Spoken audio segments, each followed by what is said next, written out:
Hi, come on in. And join in. It's the Very Merry Life. Hi, I'm Mary Hendricks, and you might know me as that relatable AF Mama over on Instagram who hopefully feels like an old friend at this point. And if not, it won't be long till it feels that way as we get raw, unfiltered, and very unapologetic in all things motherhood, marriage, sex, and more.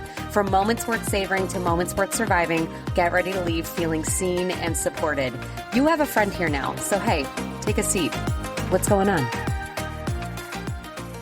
And hello. Hi, guys. Welcome back to another episode, a solo episode. Like I said, every Tuesday you're getting me, and we're going to talk a whirl of things, from motherhood, what's going on in my day, what's going on in my life, what challenges I'm facing with the kids, what challenges I'm facing maybe with my husband, to work stuff, what's going on with the podcast stuff, anything I discover. Sometimes I love sitting down at night and just kind of going through like recent studies about motherhood, recent studies about life, like anything that I can bring, I will. I'm currently in the middle of reading a book that I'm so excited to tell you more about once I'm done, but about how swearing and cussing can actually be good for you. So I'm really pumped about that. But today's episode, I figured I would put together about the world of influencing. And I'm doing air quotes as I say that. I personally hate being called an influencer. I think I've talked about this before, but something about it just never has fit or sat right with me. I know that's what I technically am. Everyone is. Anyone that is online, anyone that's on social media, no matter how many followers you have, by the way, you're an influencer because someone somewhere is most likely watching your content and taking something away from it. And you are either influencing their mood, their habits, their spending, their communication styles, whatever it might be, you're influencing them in some way. And I want to just remind you of that, especially if you are here hoping to grow your social media. I'm going to kind of just give you the behind the scenes of things that I wish I had known before getting into this world and things that I am shocked about learning now that I'm in this world, because I didn't set out for this at all. If you're assuming that I'm going to assume that you don't know anything about me. Hi, hello. If you don't know, I started off the Very Merry Life back in 2020, I started my page way back in 2016 and it was called something else. It was called Making Mama Strong. I had opened the page for personal training purposes. It never went anywhere. I slowly evolved it into Motherhood Retold. It didn't go anywhere. I was all over the place. If you go back through my feed, you'll see how it just changed and started to evolve in different ways. But it was called Motherhood Retold. I didn't like the name of that. I didn't like the feeling of it. And so I switched it over to the Very Merry Life, and that was perfect. The rest is history.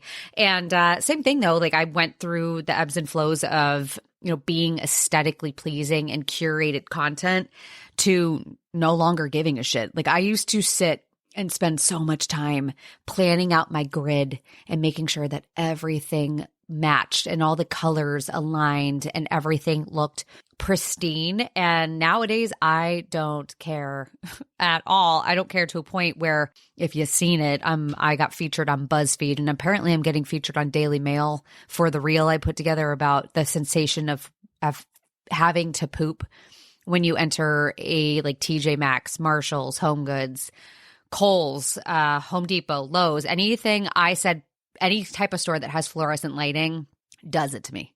But anyway, I shared about it and now that has gone viral. And if that's not a bigger testament to me not literally giving a shit, no pun intended, I don't know what else is. But with that being said, I've been through, the workings of all of this, and I just was doing it for fun. Again, I didn't set out in hopes of gaining followers. It was fun, but I didn't have I personally just never thought it was possible. I thought that was for everyone else. I definitely sat in the waves of comparison, and that really ate at me a lot, where I tried and I was trying to put on this show and I was trying to showcase my life in a way that it wasn't, and it was exhausting. It was absolutely exhausting. And funny enough, the moment I let go of that is when my account actually started to gain traction, and it's been a beautiful ride. It really has, because it just set out to be something creative, something fun. And the moment I leaned into the authenticity factor is when I was rewarded. And that's been nice to see, because it was a lot. It was a big risk for me to kind of get on and show my life and show me as is, because you do have to take a big brunt of criticism when you do. I'm sure even you listening right now, you're not going to agree with everything I say. That's okay. But there are people that are really nasty about it.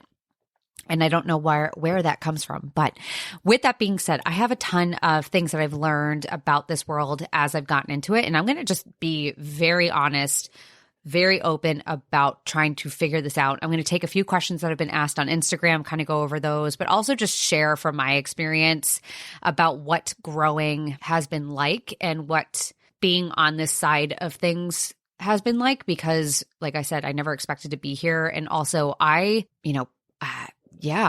it's crazy seeing it from a new lens, because before I used to just be the viewer and now I'm on the opposite side. So I'll never forget it. The first time I ever started gaining followers was around June of 2020. 2020? Was it June of 2020? It might have been. It was during the pandemic. And I got invited to this engagement pod or following train, something where someone reached out to me, and I only had maybe 300 followers at the time. And she invited me to it, and she said that this is what everyone does. This is how it kind of works. And I didn't know anything. And I got involved in these groups. And if you're not familiar, I got involved where you join this group, you have to follow everyone else that's in this group. And in return, you get followed by everyone else. And then there was these things where you post it up on your feed and you have to follow the people listed out, and then you share it, and then you go follow other people. It was like a follow train. Like essentially it was like tag you're it, and then it just keeps on going and going and going and going. And at a time you would get like 300 followers at a time. And that's exciting. When you started to see that following go up and up and up, it got really exciting. And I thought that that's just how everyone did it. And I was like, oh, that makes sense now. Like, this is why all these people have so many followers, because that just seemed unrealistic to me. I didn't understand this whole idea of virality. I didn't understand about, someone gaining a crazy amount of followers through posts alone, because when I would post, nothing would go anywhere. I'd get maybe 5 likes. And I was like, I don't understand this. I don't understand what I'm doing. I don't understand how people grow on here. And then when I got introduced to this world, I was like, oh, well, that makes sense. And that was fun. And looking back on it now, I would never in a million years recommend that. Don't do it. If you are hoping to grow, do not join any follow train, follow group, follow pod, engagement pod. Don't do it unless you are planning and wanting to set yourself up for failure in the future. I know a handful of women who I started this journey with, who I'm still connected with, who restarted their accounts, deleted their original pages and kicked off a new one, because what they did is they gained a certain amount of followers through these following trains. And the problem with that is that because they were just gaining followers and not relationships, their posts had shit engagement. So they would still post, still only get 5 likes, but now had 20,000 followers. And these people weren't there because they truly cared about their comment or content. It was because they were there for the follow. And it hurts you in the long run. And it does hurt you in the long run, because if you have a bunch of people on your account that aren't engaging with your content, it looks worse for you. And brands, if that is what you're hoping to turn this into, don't really want to work with you if your engagement rates suck. We'll be back after a quick break. Eye-Opening Moments podcast are real-life stories of adversity, encounters, and perspectives. They are moments that can lift your spirits, give you some food for thought, or move you. For the introspective mind that likes to reflect, discover, and find solutions or meaning in a complex life, listen to Eye-Opening Moments podcasts. And they will suck. So don't do it. Now that Reels exist and TikTok exists, it's far easier to grow your account.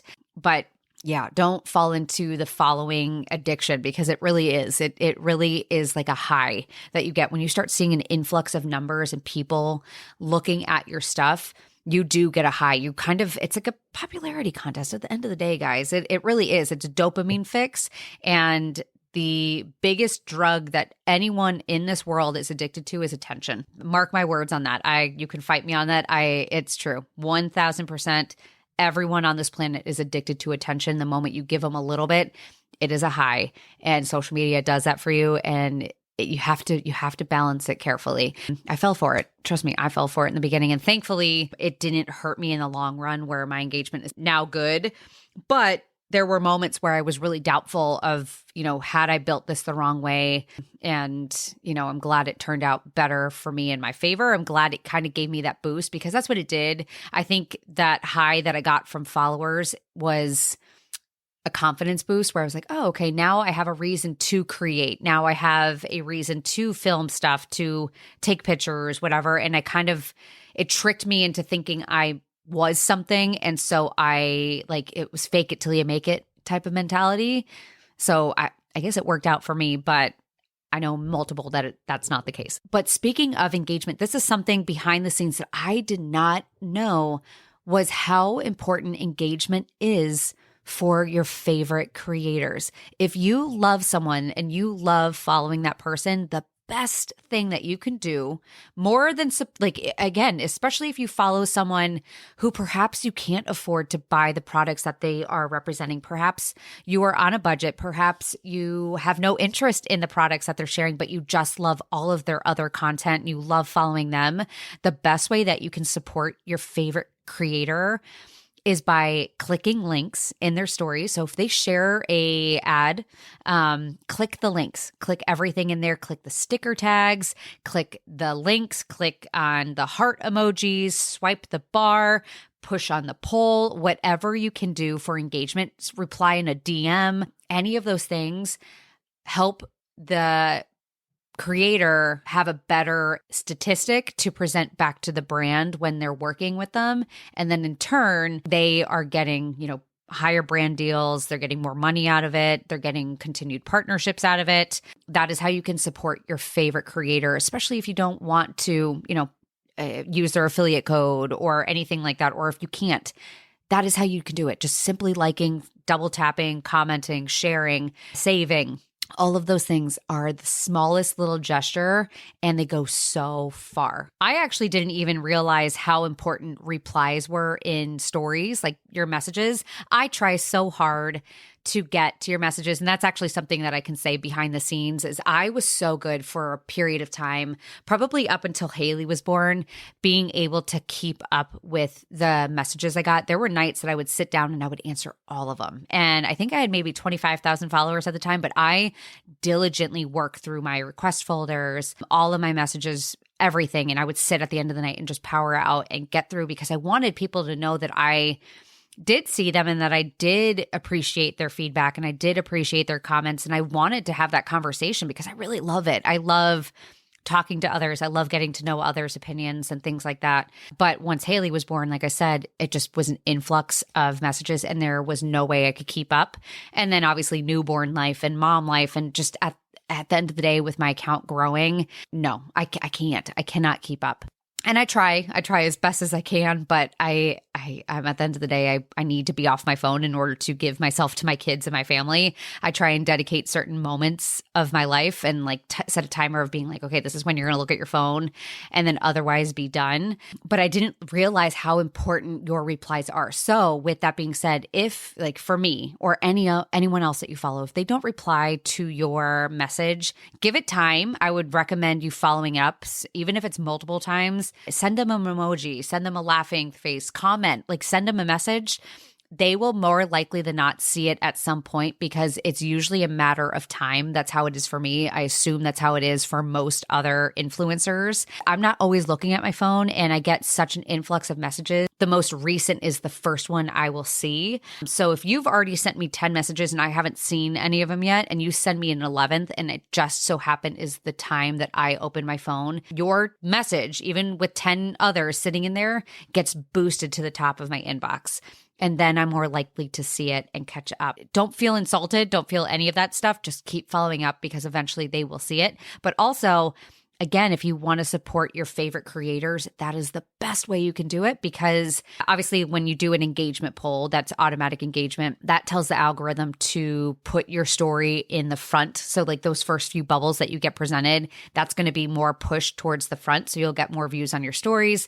But ultimately out of those, the replies on your stories. So if you can get people to reply to you, that is gold.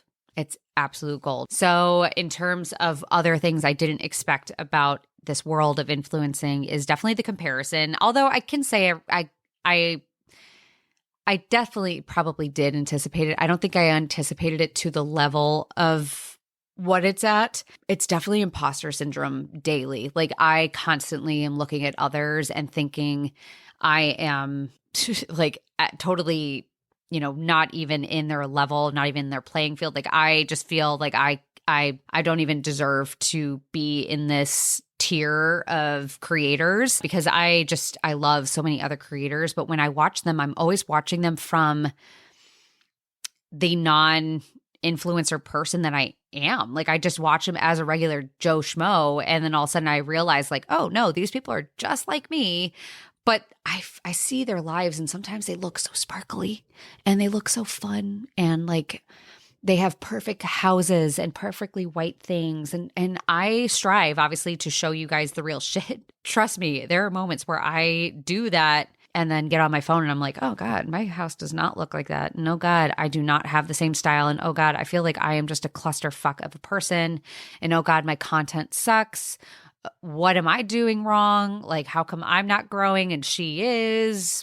Is she prettier than me? Is that why I'm not growing? Like, there's multitude of things that go through your head. I will say it's gotten better because I keep off my phone, especially with trolling, like mental health wise. I stay out of my comments a lot because I don't want to read comments, especially when they start getting nasty. I usually just stay out of there, but that also sucks because then I can't read the comments from the people I love. But it's a toss-up. I'm sure you guys understand that. But yeah, the comparison is a sucky thing, but also the competition.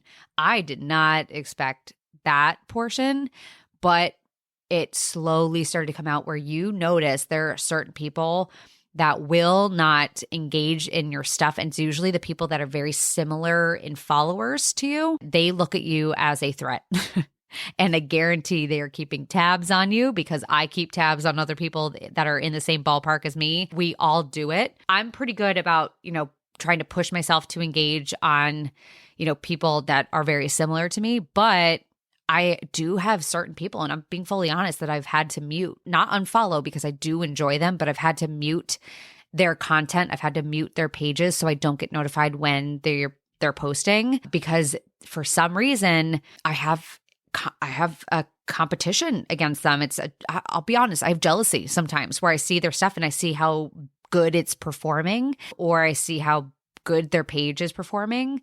And then I start doubting myself. And I will say this time and time again, if I even do that, if you follow any page that makes you feel anything less than your best or makes you doubt yourself in any capacity, unfollow them immediately. Or do what I do, mute them, okay? You can be in charge of when and how you view their content. If they are someone that might be impacting you, I know it sucks. Like, trust me, I try daily to work on jealousy. Like, I feel like that's not a fun emotion, jealousy. And I feel like that's one taboo emotion that a lot of us don't like to admit out loud, is this idea of jealousy. We're human. Everyone is jealous of someone in some capacity. I don't believe anyone is above jealousy. It's going to hit you in different ways. And I know it does for me. And I'm fully aware of it. And that's why I try to do what I can to mitigate it. I know it exists. And I just take it and I say, okay, well, then we're going to kind of quiet the people that make that ickiness come out. And do that. I'm still following them. So I'm still supporting them that way, but I'm just not supporting in that I want to see their content, because otherwise I'll doubt myself. Let's talk about giveaways now. Okay. So let's talk about giveaways. And then after that, I'll talk about brand deals and the behind the scenes on that. So how do giveaways get organized? If you've ever been curious as to how all of that happens, I do know that there are people that create giveaway pages and create organizations where they they do all this stuff, and it's basically like a big following train. So I'd be very careful of the pages that are owned by a company or owned by a group of influencers that run these big lavish giveaways. I would be very wary of those. I would keep them personal. Honestly, I do giveaways frequently, and it's just because it's really fun and it is a fun way for me to give back. I get supported from you guys in order to make this my job and financially, beneficial. It only makes sense that I can take a portion of that profit and turn it around and give it back. So that's why I like doing that. But I would always recommend trying to keep that shit personal. Find accounts that are very similar to yours of different sizes, because obviously you don't want to pair up with someone whose audience might be a different target than yours. I was recently involved in a giveaway that I actually ended up backing out of because they ended up adding two accounts, to be honest, but one in particular they added in there, and I had never followed her before, and I guess she has like 1 million followers on TikTok, and I didn't think anything of it, and I saw her content, and I'm not trying to be a judgmental asshole, but she's a mom account, a TikTok mom account. So again, she has like 1 million followers on TikTok. If you know what a TikTok mom is like, you might understand this, but there are certain moms on TikTok that are mom creators that talk about parenting topics while dancing or shaking their ass in the background. I'm not even kidding. I know that sounds so the juxtaposition of that comment. I'm being dead serious. There are people that literally get on and do like twerking while being like, my kids don't have sleepovers because we blah, blah, blah, blah, blah. Like very serious topics while they're twerking in the background. It makes zero fucking sense. Honestly, it's actually quite disgusting. But that was who this girl was. And she joined in, and I was going through her account, and I was like, I'm sorry, I do not feel comfortable with this. I'm not going to say it. And I just pulled out quietly and I said, I can't do this. But I was telling Kev about it. I was like, I am not pairing up with this because her audience is completely different. I already know that her audience, for one, I don't shake my ass. Like, do you want me to shake my ass? I'll shake my ass. Oh, yeah. But I don't do that. And I don't want to attract that sort of person here. That's one of the reasons why I stopped sex confessions on my main page and do them mostly on the podcast Instagram page, is because I didn't want to attract the wrong sort of person. I do share my family. I do share my kids. I'm trying to navigate how to do that and try to slowly take them off. But until then, I want to make sure that I have the best shot of the correct people seeing my page. And I do not want to welcome anyone that would be attracted to a mom page where she's shaking her tits in her ass. No, thank you. I don't want any part of that. So with that, make sure you're doing a giveaway with people you like, and have fun with it. That's what I do. I do it with girls that I am actually very friendly with, and we are in a group chat together, and it is drama free. We're all there just to give each other pointers and talk about our frustrations and talk about everything. And they have truly become some of my closest social media friends. And that's who I try and do the giveaways with, because I know that I love them. I can vouch for them. And because of that, I know that most likely you will love them in return. And then anyone that does come and follow me because of these giveaways is more than likely to stay, because if they found, a similar account and like them, you have a better shot of them liking you also. Does that make sense? So that's giveaway stuff. They're not all scammy. Is it cheating when we ask for engagement? Yeah, I don't care. I used to follow a girl on here, and I don't know what happened to her account. I think it was called Girl Gangs. That's actually how I found Jordan from Wonderfully Mama. Or no, she changed her handle, what Jordan reads now. But she was a guest on the podcast where we talked about overstimulation. Oh no, we talked the fourth trimester. She was one of my first podcast episodes. We talked about the fourth trimester. But that's how I connected with her, was through this main account called Girl Gangs. And this girl blasted influencers, and especially blasted them for doing giveaways like this, because she called it cheating, and that the engagement that was coming in on, their content was not because people truly liked it. It was because they had to do it in order to potentially win a giveaway. And I disagree. I used to kind of understand it before I got into this world, but now I understand the reason for giveaways and doing things like that. It's because it does encourage people who may not always remember to engage on content to do so. It does make them have to look at it. So I don't care. However it gets in front of your eyes, an ad, like if I put up an ad and I give a little extra encouragement for you to go and like it, you still have to go and view it in order to double tap and comment on it or share it or anything. It still benefits me in the long run. And at the end of the day, it boosts my engagement up, which tells the algorithm that my stuff is doing good and that it should be shown more. And then it does get honest, true eyes on the content.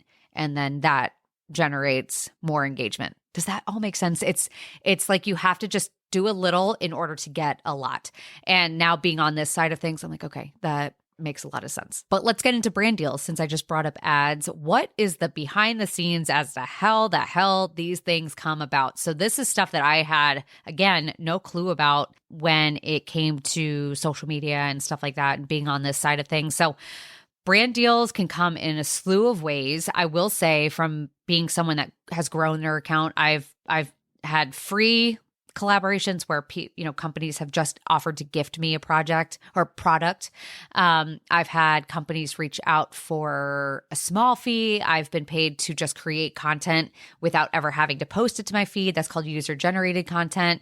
I used to find collaborations through apps. There's like a website called Aspire. I do know that there's like other user-generated apps like for making content that you don't have to post to your site. Like you can create like a video, kind of like what you would see an influencer do for an ad, but you are never responsible for sharing it yourself. Like you just hand it off to the company and then they'll pay you for it. You don't get paid as much, but you can easily do that. And then there's affiliate marketing. That's another big thing that you see people doing where they give a code. Amazon affiliates like to know it is affiliate marketing, where people really focus on that and they create their content for Amazon hauls or Nordstrom sales or whatever. You might see there's different methods to figure it all out. For me, I get most of my brand collaborations now through them just finding me on social media. So chances are one of my reels probably got in front of a brand. They saw it, they marked it, they emailed me, and then it comes about like that. The other half usually comes from me approaching them. So right now, I kind of go through my room and look at what products I use on a frequent basis. So I have my Hot Tools curling iron right next to me right now. I have a pen right next to me, if you can hear that. I have my computer, my ring light, my desk, Target desk. I have Boll & Branch sheets right now. I've worked with them before. These are companies that I will personally reach out to and be like, hey, I have loved your brand for this many years. This is how I'm using it in my everyday life. I constantly am always showcasing it in my stories. And because of that, I would love to see if there's something that we can come to an agreement with and make a mutually beneficial partnership. That's kind of what I will send them. And sometimes I'll give them examples. I have a media kit. I have my website. I do have a manager now. So I have someone that does that stuff on my behalf, that does the negotiations on my behalf, which she's incredible. But there's so many facets of it. And I will say, the biggest thing that I have aimed to do is I don't want to take on a collaboration that ends up sucking. So I always try and build in a little bit of a grace period in order to test out the product, especially if it is new, before recommending it. Because if it doesn't work out, I will turn it down. There have been brands that I have turned down. There's been a supplement brand called Spark something.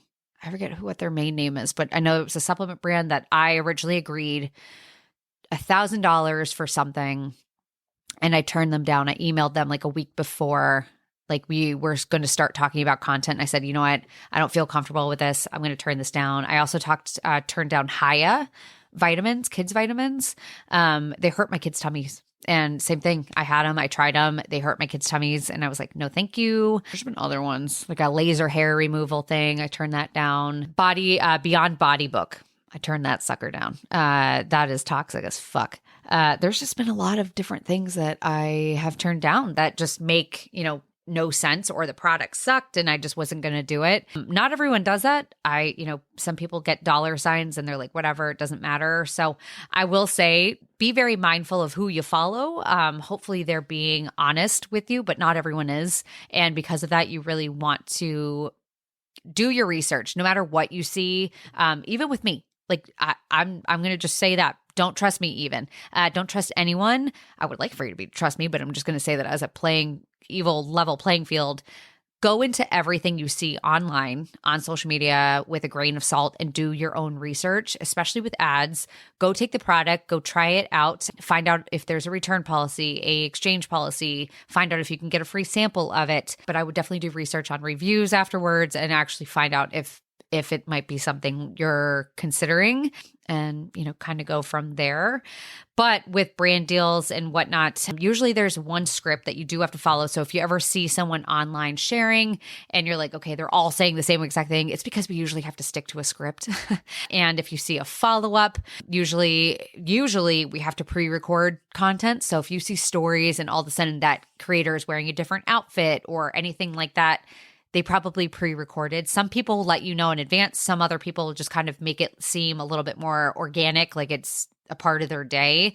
I will do a mix of the two. I used to put like a little disclaimer beforehand and be like, hey, ad break coming right now. And I had a lot of people that appreciated it. You can listen to this and tell me that, where they're like, okay, I appreciate you saying this. It feels a little bit more like a commercial break, so it's not as big of a turnoff for me. And then I also heard other opinions being like, you don't have to say that. Like when you say that, it actually makes me engage less on it. I don't really know. I don't know what the correct thing is to do, but I think in general, if you're on the other side, if you're just a viewer, just know chances are when a product is being brought up, if you see in hashtags, you always have to disclose if they're an ad, if they're getting benefit in any sort of way, whether it's paid or gifted, they have to disclose. Either they have to put ad or hashtag, partner, something like Dime Partner, Cuties Partner, Dime Partner, whatever. They have to put that somewhere in there. They don't even have to do a hashtag. They just have to type out that this is a partner or a sponsorship or gifted or ad. They have to put something like that where you know that it is because they are being incentivized to say it.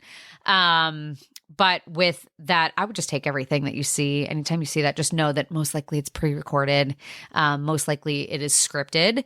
And there is a blueprint that we have to follow.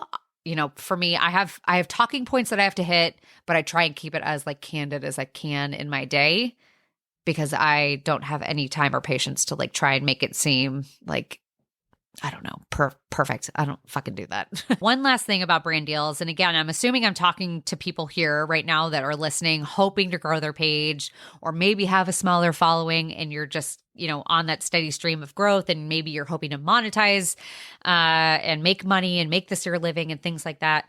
The biggest thing that I can tell you is do not just take an ad because you're excited. These brands, a lot of them have a budget. Most of them know that they can take advantage of you, and most of them do take advantage of you. Most of them will always try and lowball a micro influencer, and they will tell you that they don't have any funds, that they don't have any budget, but yet they'll ask all of this for you. And the biggest thing that I would recommend is telling them no. At the end of the day, they need to be smart. I think brands really need to step up a little bit more in terms of their emphasis with working with small creators. And I also think that they need better knowledge in terms of how engagement works, because what I have seen with small creators is that they might have a smaller following, but their engagement is awesome. And it's because the people that are there, while it may be small, are really loyal and get to see their stuff and love their stuff. And because of that, they're probably going to have a better turnover rate and return of investment as opposed to someone like me. I have 139,000 followers and, my engagement rate, I forget what it is. It's like a 5% of that many people. And that's good. Like that's a good rate. So it's just, I think these brands need to kind of get with the picture and realize that they can actually get a little bit more bang for their buck if they invest in these micro influencers as opposed to trying to cheat them not pay them anything and save all their money for these big, big, big mega influencers. I wouldn't even consider, I'm not a mega influencer, but they like save their money for like Kim Kardashian. And Kim Kardashian has like a 1%, if not 0.5% engagement rate. Like she has 1,000 million gazillion followers and no one sees her shit because she has that many people, you know? Because of this, if you are listening and hoping to, try and negotiate, I would make sure you have a media kit. I would stick to your guns. If you feel like you are being lowballed on any sort of rate or anything, you respond back as to why you are of value. Tell them, show them statistics, show them your engagement, show them your media kit, show them what you can do, give them a portfolio of your work, and really, prove that you are someone of value, because that's kind of what they're banking on, is you not taking yourself serious enough. And you should, because you're incredible. I don't care, like I said, how many followers you are or you have. You are putting in the work and you have your own creative spin on things, and you need to be proud of that success. And then the last part of just like this whole world that I don't think I realized is definitely the mental toll of influencing. Like I said, I get crap messages from time to time. I get comments. I just talked about that recently with, the comments I get in. It's just absurd. Like, especially on one reel in particular about being touched out, like the amount of people that are like, get this lady help. This lady has mental illness, like just bashing. The mom shame that comes in is absolutely atrocious at times. Also, the crudeness that comes in is just awful. We've gotten death threats before. I actually know someone who recently is dealing with a stalking case because of social media. So it's the scary side right there that I don't like, and that I am trying to, I try and put barriers in place. That way I'm not as affected by it. Like I said, I don't really read comments anymore. I try and tread very lightly in my messages because I don't know what I'm going to come across. My email even, you know what? You want to hear the email I got today? Okay. If you have little children around, please earmuff them. Actually just like remove them out of the room altogether. Okay. I'm not even kidding. Let me read. Okay. It's from AdamHatesYou@gmail.com. Okay. If anyone wants to email him, have at it. AdamHatesZZUU@gmail.com. Okay. Adam, go fucking suck a nut. All right. He sent me this email. It actually made me laugh. It was called, the subject line is ugly, honky, big nose cunt. It's lovely, right? His message inside said, ugly tranny looking whore with ugly face and body, and your ugly friends are trash like your ugly pedo looking fag boyfriend that, and something other skinny brown illegal is trash too. I don't understand what that means. I don't know. Like that ugly, pathetic, honky, sucking ugly dick, ugly bitch. Also, your ugly kids are lame. That was my email in my inbox today. Isn't that lovely? It's so nice. Oh, God, Adam. God, you okay, man? Let's all take a second and just pray for Adam and everyone else that leaves a comment like that, because it says way more about them than it ever will me. Chances are it's like a 12-year-old kid, goober, sitting down in his basement, getting meatloaf served to him on a silver platter by his mom. But I do seriously take a second right now and send these people a positive vibe. I know that sounds like the opposite of what you want to do, because these people can quite literally go fuck themselves. But I try and be more peaceful with stuff like that, because they're hurting. Hurt people. And that's one thing. Another thing that I'll say about this whole side of social media is that you realize it significantly. And I think that's probably one of the hardest parts about this. Like an email like that doesn't bother me. It's funny, if anything. It hurts me in the way that I hate to think that someone in the world feels like that's an appropriate release of emotion, that someone out there is hurting that badly to sit and write an email like that, and that someone out there is living a life of such hate and sadness and misery that they turn to online to make others feel that way. Like that makes me sad for them. This, it sucks. So those are the things behind the scenes. I know I got other questions that I asked on Instagram. One of them was, why do we feel the need to always be posting? And they had said because they had seen that like some people do not take off a day. I know for me, it's very rare for me to take off a day. Usually I'll take off like a Saturday, at least one day a week of not posting anything. Sometimes I'll be off my stories completely. But it's really hard to see people do that. For one, I definitely think social media is addicting. And two, the algorithm is a tough cookie where if you take a long, long break, sometimes you get penalized for it and we have to keep the algorithm churning.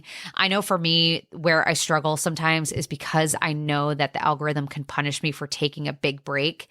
I don't, and especially because I know that I'm working with a brand, I don't want the brand to be impacted negatively where I can't take a break, because if I do, then it's going to take me a couple of weeks to catch back up. My engagement rate will suck. My engagement on other posts will suck, and I have to stagger it. That way I give the brand that I'm working with the best opportunity for engagement. Because if you think about it, I'm being hired as like a contract marketing consultant.